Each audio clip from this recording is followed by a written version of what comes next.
Bonsoir à tous, il est 18 h. Voici les titres de votre journal. À l'occasion de la célébration de la Journée mondiale du travail, le président de la République Abdelmajid Tebboune adresse un message aux travailleuses et travailleurs algériens. Il a rappelé les réalisations, les acquis et les défis. Le message a été lu en son nom par le ministre du Travail, de l'Emploi et de la Sécurité sociale, Youssef Chaffa.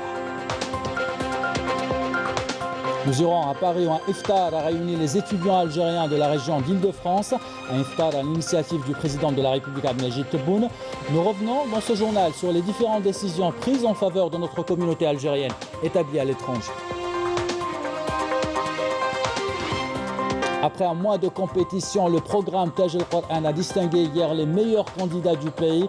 Nous revenons sur cette belle soirée et sur cette grande production de la télévision publique.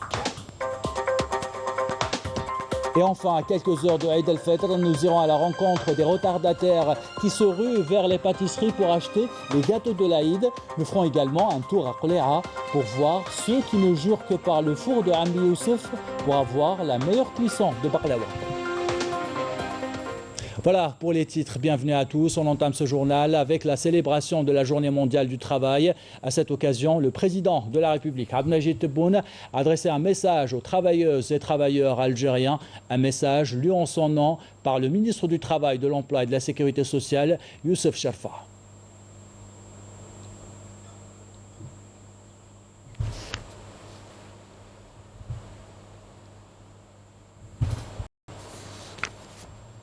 À cette occasion, le président de la République, Abdelmajid Tebboune, a rappelé les travailleuses et les travailleurs algériens à s'inspirer des engagements de leurs prédécesseurs. Le président de la République a rendu hommage aux victimes du terrorisme aveugle. Dans un discours lu en son nom par le ministre du Travail, de l'Emploi et de la Sécurité sociale, le chef de l'État a rendu un vibrant hommage à celles et ceux qui étaient au premier front durant la pandémie de coronavirus.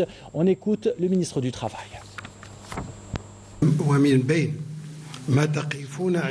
Et parmi les étapes historiques majeures devant lesquelles vous devez marquer une halte, la date de la création de l'Union générale des travailleurs algériens, au cœur même de la lutte armée, un 24 février 1956, date à laquelle est tombé en martyr le héros national Issa Tidir, une des étincelles de la révolution bénie avec les autres martyrs et moudjahidines. Ces hommes et ces femmes qui étaient en première ligne de la lutte et qui, après l'indépendance, ont mené avec honneur et abnégation la bataille du recouvrement de la souveraineté nationale sur toutes nos richesses. Ceux-là resteront un véritable exemple à suivre. Nos travailleuses et nos travailleurs qui ont préservé jalousement notre pays et l'union sacrée de notre peuple, je m'incline donc avec respect devant leurs grands sacrifices et devant la mémoire de ceux qui sont tombés en martyrs en défendant l'Algérie durant la lutte pour son indépendance et pendant les années de terrorisme barbare, durant lesquelles des travailleuses et des travailleurs ainsi que des syndicalistes ont été lâchement assassinés. À leur tête, le martyr Abdelhak Ben Hamouda. Je rends hommage également à toutes nos travailleuses et nos travailleurs du secteur de la santé qui ont perdu la vie durant leur lutte contre le Covid-19. Et le président de la République, Abdelmajid Tebboune, a rappelé les différentes décisions prises en faveur des travailleurs afin de préserver leur pouvoir d'achat et d'augmenter leur salaire. Le chef de l'État a rappelé dans son message le caractère social de l'État algérien. On écoute le ministre du Travail. Par fidélité à mon engagement de la préservation et la protection des droits des travailleurs et leurs acquis socio-professionnels, ensuite de la suppression de l'impôt sur le revenu global au profit des catégories à revenus limités, il y a eu la révision du point indiciaire, l'octroi d'une allocation chômage et l'augmentation des pensions de retraite. Notre réflexion restera orientée vers l'élargissement des champs d'absorption des jeunes chômeurs. Les démarches entreprises pour lever les obstacles sur les différents projets d'investissement bloqués pour des raisons bureaucratiques qui a permis la création de 33 171 postes d'emploi à ce jour, ainsi que notre détermination à insérer d'importantes catégories parmi les titulaires des contrats de pré-emploi. Son don d'un l'État et de prendre de sa forte volonté la prise en charge progressive des aspirations des citoyennes et des citoyens afin de leur permettre de vivre une vie digne et d'avoir un cadre de vie convenable. Il est utile de rappeler la préservation du pouvoir d'achat, des emplois et de la prise en charge sociale figurent parmi les priorités auxquelles nous accordons un intérêt particulier et pour lesquelles nous œuvrons à mobiliser les ressources financières possibles, notamment au profit de la classe moyenne, des catégories à revenus limités et des couches démunies. Le président de la République, Abdelmajid Tebboune, a fait savoir qu'il avait donné une orientation pour préparer une loi cadre pour organiser le travail syndical. Le chef de l'État a appelé à gagner également le défi du développement durable et de la numérisation.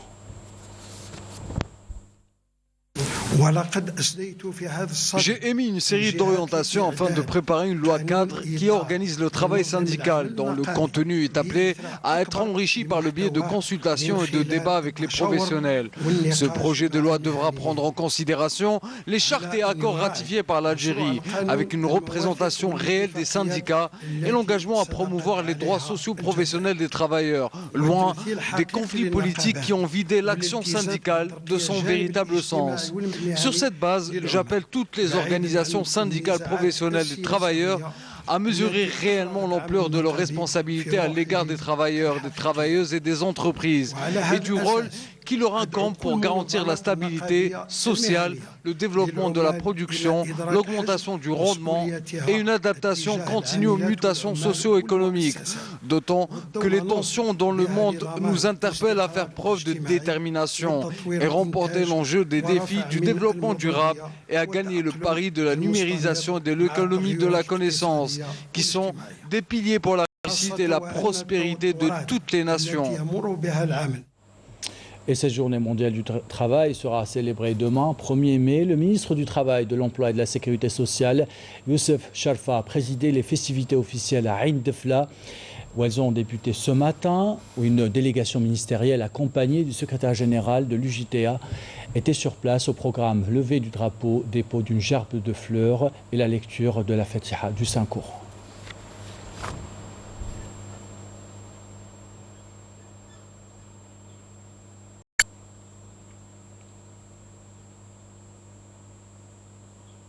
Et conformément aux instructions du président de la République, Abdelmajid Tebboune, la réduction de l'impôt sur le revenu global et l'augmentation du point indiciaire dans la fonction publique, des mesures qui se sont répercutées directement sur le salaire des fonctionnaires et sur leur pouvoir d'achat. Les fonctionnaires qui ont bénéficié se félicitent de l'entrée en vigueur de ces décisions. Les détails avec Amel Bouharba. L'année 2022 aura été par plusieurs décisions importantes au profit des fonctionnaires visant une revalorisation des salaires à la faveur de la baisse de l'IRG et l'augmentation du point indiciaire dans la fonction publique. Autant de mesures saluées par les travailleurs. Nous avons bénéficié dernièrement de la réduction de l'IRG, ce qui a eu un impact positif sur notre pouvoir d'achat. Je remercie le président de la République pour cette mesure. Mon salaire a augmenté à la faveur de la réduction de l'IRG. En tant que fonctionnaire, j'attendais vraiment cette augmentation, car la vie est de plus en plus chère. Les décisions prises par le président de la République, Abdelmajid Tebboune, sont de nature à faire face aux effets de l'inflation et permettent d'améliorer la situation socio-professionnelle des travailleurs. Nous faisons partie des pays ayant pris la décision de revaloriser les salaires des fonctionnaires en pleine crise sanitaire et économique. De nouveaux acquis qui s'inscrivent dans le cadre de l'amélioration du pouvoir d'achat du citoyen, mis à rude épreuve face à la hausse des prix. Dans l'actualité de ce samedi, le président de la République, Abdelmajid Tebboune, a reçu aujourd'hui un appel téléphonique de son frère, son Excellence Cheikh Tamim Ben Hamad Al Thani, émir de l'État du Qatar, dans lequel lui a présenté, ainsi qu'au peuple algérien, ses vœux à l'occasion de Eid al-Fitr, en lui souhaitant progrès, prospérité. De son côté, le président de la République, Abdelmajid Tebboune, a remercié l'émir du Qatar pour ses vœux, lui souhaitant à son tour, ainsi qu'au peuple qatarais, paix et prospérité.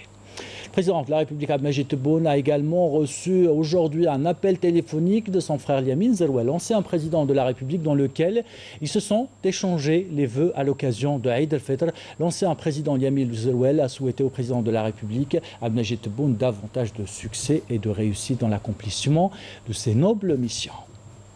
Destination Paris maintenant, un iftar a été organisé au profit des étudiants algériens de l'Île-de-France. Initiative du président de la République Abdelmajid Tebboune. Qui a été donc chaleureusement accueilli par nos étudiants, un iftar qui leur a permis de se réunir autour d'un repas algérien. Mais au-delà de cette initiative symbolique, nous vous proposons dans cette couverture de revenir sur les mesures phares prises par le président de la République à destination de la communauté algérienne. Révision des prix de transport aérien, maritime également cet été, suppression des rendez-vous pour le renouvellement des passeports ou encore des numéros verts pour fluidifier la communication. Couverture de Afef Belhouchet, commentaire signé Nesrine Ben Saïdi. C'est un iftar au goût et aux saveurs bien algériennes qui se prépare à la Grande Mosquée de Paris. Un iftar destiné à des hôtes particuliers en ce dernier vendredi du mois sacré. Ils sont plus d'une centaine d'étudiants algériens installés dans la région d'Île-de-France à être les invités d'honneur du président de la République qui leur offre cet iftar à la fois solidaire et d'encouragement. Une première qui atteste de l'attention permanente que porte le président de la République aux conditions de vie de nos jeunes futures élites en leur offrant ce moment de communion, rappelant les ambiances ramadanesques du pays natal dont ils demeurent nostalgiques, particulièrement pendant le mois béni. Nous avons eu l'extrême honneur d'avoir été entendus notamment de l'autre côté de la Méditerranée. Monsieur le Président de la République nous a fait le grand honneur, l'immense honneur d'offrir ce soir un iftar à ses étudiants. Et donc aujourd'hui nous sommes extrêmement fiers de cette action qui montre que le Président de la République s'intéresse à la communauté algérienne en France, s'est beaucoup préoccupé lorsqu'il m'a fait l'honneur de me recevoir à Alger lorsque j'étais récemment. J'ai vu qu'il s'était toujours intéressé à la communauté algérienne et il considère comme le père de la nation tous ces Algériens comme ses enfants. Et aujourd'hui, je crois que c'est un moment extrêmement important à la fois pour la Grande Mosquée de Paris et pour ces étudiants qui en ont vraiment besoin. Au-delà d'un geste à une forte symbolique, cet iftar s'inscrit dans un cadre bien plus large de mesures décidées par le chef de l'État en faveur de ces jeunes étudiants et plus largement de la communauté algérienne à l'étranger qu'il a placé dès le début de sa mandature parmi ses priorités. Ainsi, différentes dispositions ont été mises en place, telles que l'assouplissement de l'accueil des immigrés rentrant en vacances au pays, leur intégration au processus d'accès en Algérie au logement promotionnel public ou encore la possibilité offerte aux jeunes de cette communauté de pouvoir créer en Algérie des micro-entreprises dans de nombreux secteurs et de bénéficier des mêmes dispositifs accordés en la matière aux jeunes résidents en territoire national. Soucieux de veiller à la protection des Algériens où qu'ils soient, le président de la République a ordonné la mise en place de numéros verts au profit des membres de la communauté algérienne à l'étranger pour alerter contre des injustices éventuelles dont ils seraient victimes et les assister par une aide juridique via le réseau consulaire dans les pays d'accueil. À la veille de la journée nationale de l'immigration marquant le 60e anniversaire des manifestations du 17 octobre 61, le chef de l'État a appelé dans son discours l'ensemble des agents des centres diplomatiques et consulaires algériens à adopter de nouvelles méthodes de travail pour alléger les contraintes qui pèsent sur nos ressortissants algériens à l'étranger. Et je tiens à remercier le président donc Abdelmajid Tebboune pour son action et pour donc l'intérêt qu'il porte à notre jeunesse et à nos jeunes étudiants en France notamment, et pour leur permettre justement de poursuivre et de réussir dans leurs études pleinement. رئيس الجمهورية اللي تفكرنا حنايا في الغربة داير هذه مبادرة الله يبارك تلاقينا بخاوتنا لي زالجيريان هنايا باش نتبادلوا لي زانفورماسيون نتبادلوا لي زيدي نتعرفوا عليهم بعض باش ما نحسوش باللي رانا في بلاد الناس. اولا وقبل كل شيء نشكر رئيس الجمهورية على هذه المبادرة ونشكر ايضا عميد مجلس باريس هنا في باريس على استضافه الطلبه الجزائريين. نعم هذه المبادره الطلبه الجزائريين سوف يعني تنحيلهم شويه من الغربه اللي عايشين فيها، وايضا يعني هنا سوف يتلموا مع بعضهم يتلاقاو مومون بارطاج ما بين الطلبه، ولي مومون بارطاج هذو لازم يكثروا لان الطلبه محتاجين لي مومون بارطاج كما هكا، وباذن الله هذه المبادره هذه نزيدوا نشوفها في دي دومين اخرين ان شاء الله.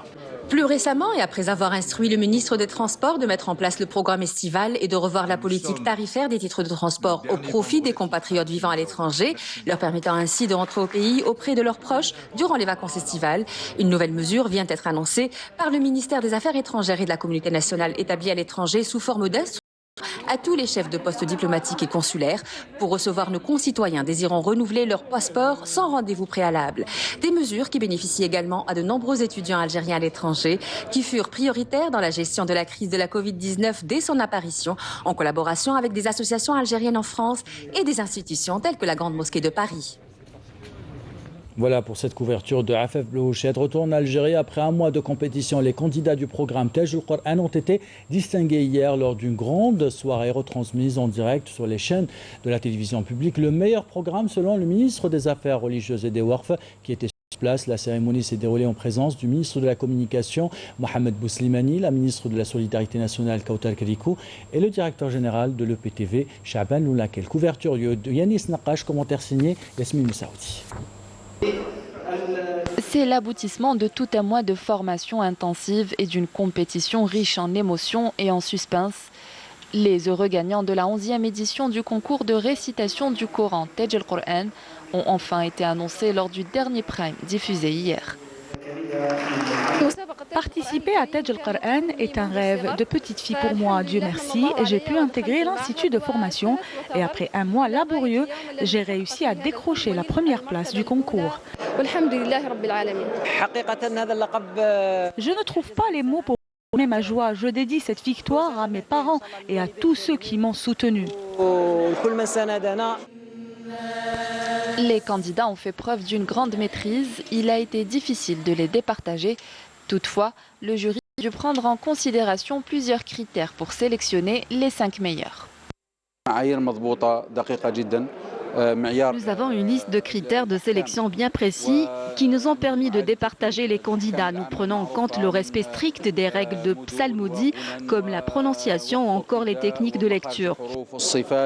وكل ما له علاقة بالتجويد وهذه مبادرة جيدة من تلفزيون الجزائر. C'est une bonne initiative de la part de la télévision algérienne que nous encourageons vivement et nous espérons qu'il y en aura d'autres comme celle-ci.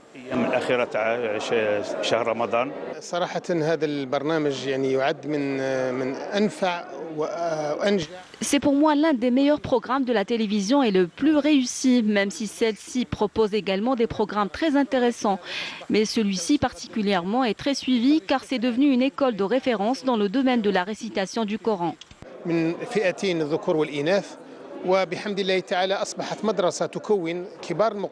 concours de psalmodie au profit des enfants à besoins spécifiques a également été organisé durant la soirée. Je suis très content d'avoir participé au concours.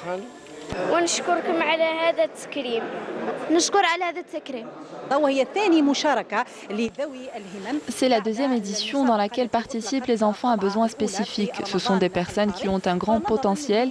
C'est pour cela que nous avons voulu les mettre en avant lors de cette compétition.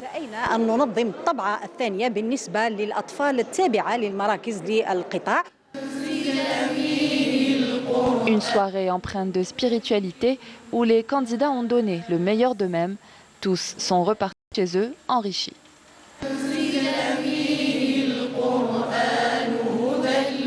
Et ce soir, nous serons fixés pour savoir si nous fêtons l'Aïd demain ou après-demain. La Commission nationale de l'observation du croissant lunaire du ministère des Affaires religieuses et des Waqf se réunira ce soir à Dar el-Imam à Alger après la prière d'El Maghreb.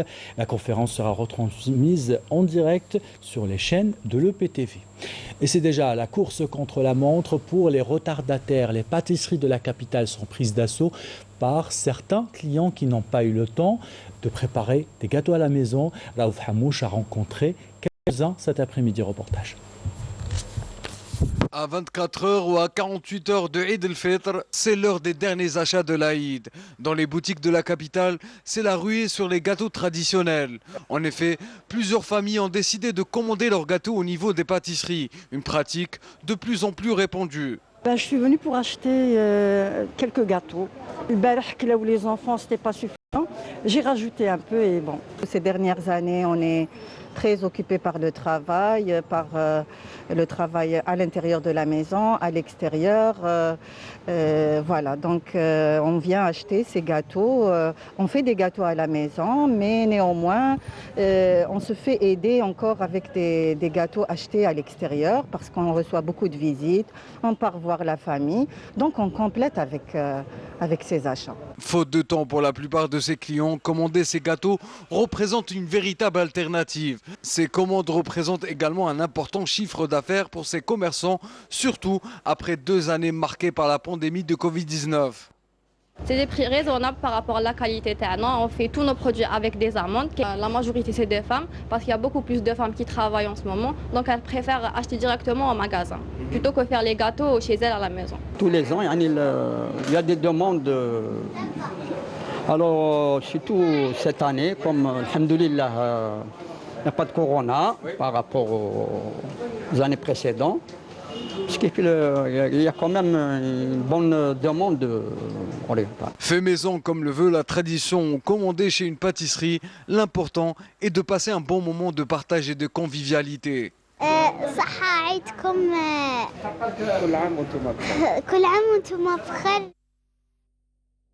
Voilà pour les retardataires. D'autres, par contre, ne jurent que par le fait maison.